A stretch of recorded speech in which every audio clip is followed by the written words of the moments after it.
এই ব্লগগুলো না নিয়ে আসতে তোমাদের কাছে খুব ভালো লাগে ফ্রেন্ডস, আর এমন ব্লগগুলো খুব ইন্টারেস্টিং। আর যেহেতু evening was spended very well, তো এটার ব্লগটা যেটা দেখতে পাচ্ছ that was the blog of Saturday. আর we are been invited from RX studio, আর এখানে ড্যান্স একাডেমিতে, and it's been grateful and honour to be part of this. এই যে সাবিনাকে অনার করা হচ্ছে। Last but not least, it was the turn of mine also. তো এখানের মধ্যে খুব এনার্জেটিক ক্রাউড ছিল, যেহেতু বাচ্চাদের পারফরমেন্স ছিল, অ্যান্ড মোর অ্যান্ড লেস আমাদের স্কুল থেকে প্রচুর বাচ্চা ছিল। One of them is Rustam also, যার পারফরমেন্স তোমরা এখন এনজয় করতে পারছো।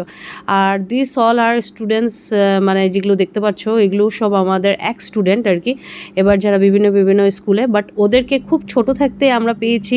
আর ওইভাবে এনার্জি নিয়ে মানে ক্রাউড পারফরমেন্স ওদের, মানে কি বলবো, খুব ভালো লাগছে। অ্যান্ড রিয়েলি উই এনজয়েড লট। তোমরা এখন যাকে শুনতে পাচ্ছ হি ইজ সোনু, আর ওই মেন যে লুক আফটার করে RX-কে। And this guy was really awesome, আর crowd was also really nice. খুব ভালো পারফরমেন্স গেছিলো, সমস্ত কিছু তো কভার করতে পারলাম না, but ultimately we spended lot. And I wish কি তোমাদেরও খুব ভালো লাগলো। তো এরকম ছোটো ছোটো ব্লগস আমি নিয়ে আসবো তোমাদের জন্য। বাই।